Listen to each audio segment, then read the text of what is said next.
آداب، یہ آکاشوانی ہے۔ خبروں کے ساتھ میں ارجمند علی خان۔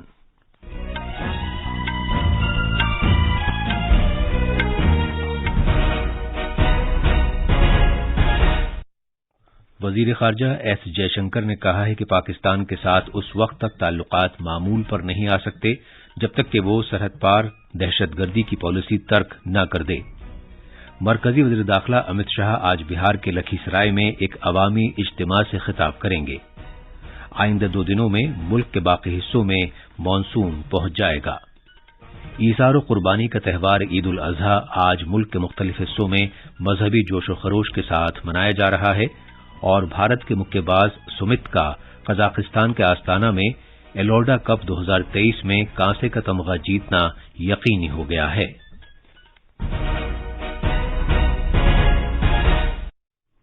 اب خبریں تفصیل سے۔ وزیر خارجہ ڈاکٹر ایس جے شنکر نے کہا ہے کہ پاکستان کے ساتھ اس وقت تک معمول کے تعلقات قائم ہونے ناممکن ہیں جب تک کہ وہ سرحد پار سے کی جانے والی دہشت گردی سے متعلق اپنی پالیسی ترک نہیں کر دیتا۔ کل نئی دلی میں مودی حکومت کے 9 سال کے بارے میں میڈیا کو تفصیلات فراہم کرتے ہوئے انہوں نے یہ بھی کہا کہ بھارت دہشت گردی کو پاکستان کے ساتھ بات چیت شروع کرنے کی بنیاد نہیں بننے دے گا۔ کینیڈا کے ساتھ ملک کے تعلقات کے بارے میں اظہار خیال کرتے ہوئے وزیر موصوف نے الزام لگایا کہ ایسا لگتا ہے کہ کینیڈا ووٹ بینک کی سیاست کرنے پر مجبور ہو گیا ہے۔ انہوں نے یہ بھی کہا کہ اگر کینیڈا میں ایسی سرگرمیاں ہوتی ہیں جن سے بھارت کی قومی سیکورٹی اور سالمیت کو زد پہنچتی ہے تو بھارت کو جوابی کارروائی کرنی پڑے گی۔ وزیر موصوف نے مطلع کیا کہ روس کے ساتھ بھارت کے تعلقات سبھی نشیب و فراز کے باوجود مضبوطی سے قائم ہیں۔ وزیر اعظم نریندر مودی کے امریکہ کے حالیہ دورے کا ذکر کرتے ہوئے ڈاکٹر جے شنکر نے اسے تاریخ میں انتہائی سود مند اور مفید قرار دیا۔ چین کے ساتھ بھارت کے تعلقات کا تجزیہ کرتے ہوئے وزیر موصوف نے اسے ایک مشکل مرحلہ قرار دیا۔ انہوں نے اس بات پر زور دیا کہ سرحد کی صورتحال تعلقات کی صورتحال طے کرے گی اور اس وقت سرحد کی صورتحال اب تک غیر معمولی ہے۔ بی جے پی کے سینئر رہنما اور مرکزی وزیر داخلہ امت شاہ آج بہار میں لکھی سرائے کے مقام پر ایک عوامی جلسے سے خطاب کریں گے۔ بی جے پی کے ریاستی سربراہ سمراٹ چودھری نے کہا ہے کہ جناب شاہ آج سے پہر منگیر پارلیمانی حلقے کے تحت لکھی سرائے کے مقام پر گاندھی میدان میں ہنکار ریلی سے خطاب کریں گے۔ 15 سیاسی پارٹیوں کے حالیہ مشترکہ اجلاس کے بعد جناب شاہ کا یہ پہلا عوامی جلسہ ہے۔ سیاسی پارٹیوں کا یہ فرنٹ بی جے پی کے خلاف 2024 کے لوک سبھا انتخابات کے لیے تشکیل دیا گیا ہے۔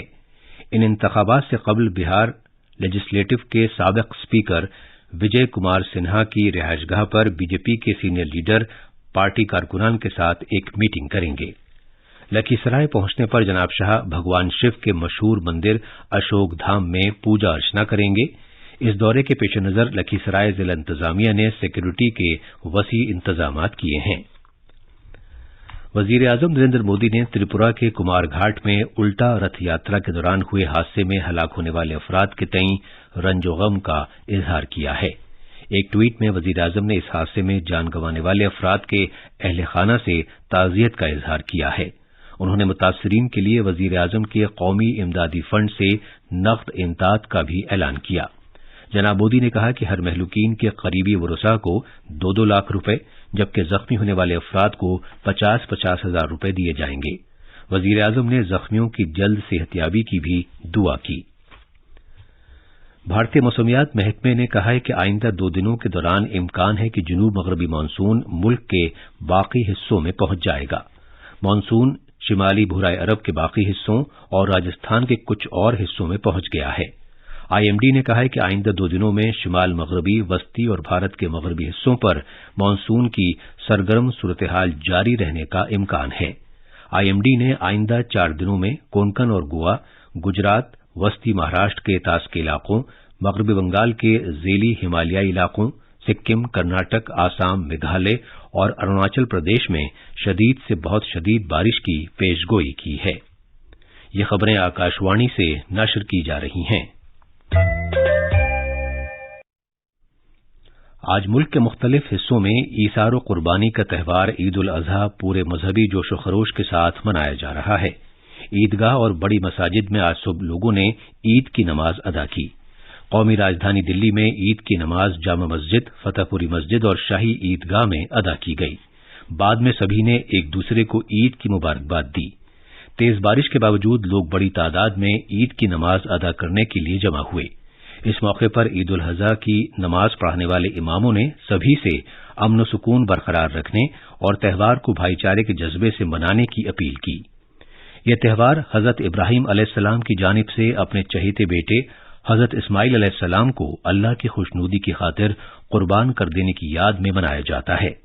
ملک کے دیگر حصوں سے بھی عید کی نماز کی خبریں موصول ہوئی ہیں۔ اس موقع پر سیکورٹی کے وسیع تر انتظامات کیے گئے ہیں۔ صدر جمہوریہ دروپدی مرمو نے عید الاضحیٰ کے موقع پر سبھی کو مبارکباد دی ہے۔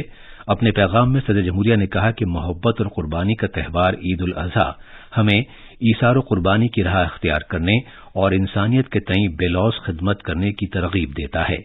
انہوں نے سبھی ہم وطنوں سے معاشرے میں بھائی چارے اور باہمی ہم آہنگی کو فروغ دینے کا عہد کرنے کی اپیل کی۔ اس موقع پر نائب صدر جمہوریہ جگدیپ دھنکھڑ نے بھی سبھی کے لیے نیک خواہشات پیش کی۔ انہوں نے کہا کہ عید الاضحیٰ کا تہوار سبھی کنبوں اور برادریوں کے لیے اپنی خوشیوں کو ساتھ مل کر منانے کا موقع فراہم کرتا ہے۔ وزیر اعظم نریندر مودی نے آج عید الاضحیٰ کے موقع پر قوم کو مبارکباد دی ہے۔ ایک ٹویٹ میں جناب مودی نے سبھی کے لیے بہت مسرت اور خوشحالی کی دعا کی۔ انہوں نے اپنی اس خواہش کا بھی اظہار کیا کہ یہ تہوار معاشرے میں میل ملاپ اور ہم آہنگی کے جذبے کو سربلند کرے گا۔ وزیر اعظم نریندر مودی نے آج آشاڑھی ایکادشی کے موقع پر لوگوں کو مبارکباد دی ہے۔ ایک ٹویٹ میں وزیر اعظم نے امید ظاہر کی کہ یہ مقدس دن ورکاری روایت کے مطابق لوگوں کو خود کو وقف کرنے، صلہ رحمی اور انکساری اختیار کرنے کی ترغیب دے گا۔ انہوں نے کہا کہ بھگوان وٹھل کے آشیرواد سے سبھی معاشرے کی خوشحالی، امن اور سب کی شمولیت کے لیے مل کر کام کریں گے۔ جموں کشمیر میں 1 جولائی سے شروع ہونے والی سالانہ امرناتھ یاترا کے لیے سبھی تیاریاں مکمل کر لی گئی ہیں۔ سیکورٹی اور سول انتظامیہ دونوں نے 3888 میٹر بلند مقدس گفا کے لیے سالانہ یاترا کے خوش اسلوبی سے انعقاد کی غرض سے کیے گئے انتظامات پر اپنی رضامندی کا اظہار کر دیا۔ سبھی متعلقہ محکمے اور ضلع انتظامیہ شری امرناتھ جی شرائن بورڈ کے ساتھ مکمل تال میل کے ساتھ کام کر رہے ہیں تاکہ یاتریوں کو سبھی ممکن سہولتیں اور مدد فراہم کی جا سکے۔ یاتریوں کا پہلا جتھا جموں میں امرناتھ یاتری نواس بنیادی کیمپ پہنچ چکا ہے۔ ہفتے سے شروع ہونے والی 62 روزہ یاترا 31 اگست کو اختتام پذیر ہوگی۔ وزیر خارجہ ڈاکٹر ایس جے شنکر اور فلپینز کے خارجہ سیکریٹری اینریک اے منالو آج نئی دلی میں دو طرفہ تعاون کے بارے میں 5ویں بھارت فلپینز مشترکہ کمیشن کی مشترکہ طور پر صدارت کر رہے ہیں۔ اینریک منالو بھارت کے 4 روزہ دورے پر ہیں۔ مرکزی وزیر صحت ڈاکٹر منسکھ مانڈویہ نے میڈیکل سائنسز سے متعلق قومی امتحانات بورڈ کی 42ویں یوم تاسیس کی صدارت کی۔ بھارت کے مکے باز سمت قزاقستان کے آستانہ میں ایلوڈا کپ 2023 کے سیمی فائنل میں داخل ہو گئے ہیں اور ان کے ذریعے ملک کے لیے کانسے کا تمغہ جیتنا طے ہو گیا ہے۔ زبردست کھیل کا مظاہرہ کرتے ہوئے سمت نے 5-0 سے شاندار کامیابی حاصل کی۔ انہوں نے کوارٹر فائنل میں 86 کلو گرام کے زمرے میں قزاقستان کے بیگزٹ ٹنگاتار کو ہرایا۔ اور اب آخر میں خاص خبریں ایک بار پھر۔ وزیر خارجہ ڈاکٹر ایس جے شنکر نے کہا ہے کہ پاکستان کے ساتھ اس وقت تک تعلقات معمول پر نہیں آ سکتے جب تک کہ وہ سرحد پار دہشت گردی کی اپنی پالیسی ترک نہ کر دے۔ مرکزی وزیر داخلہ امت شاہ آج بہار کے لکھی سرائے میں ایک عوامی اجتماع سے خطاب کریں گے۔ آئندہ 2 دنوں میں ملک کے باقی حصوں میں مانسون پہنچ جائے گا۔ ایثار و قربانی کا تہوار عید الاضحیٰ آج ملک کے مختلف حصوں میں مذہبی جوش و خروش کے ساتھ منایا جا رہا ہے، اور بھارت کے مکے باز سمت کا قزاقستان کے آستانہ میں ایلوڈا کپ 2023 میں کانسے کا تمغہ جیتنا یقینی ہو گیا ہے۔ اس کے ساتھ ہی خبروں کا یہ بلیٹن ختم ہوا۔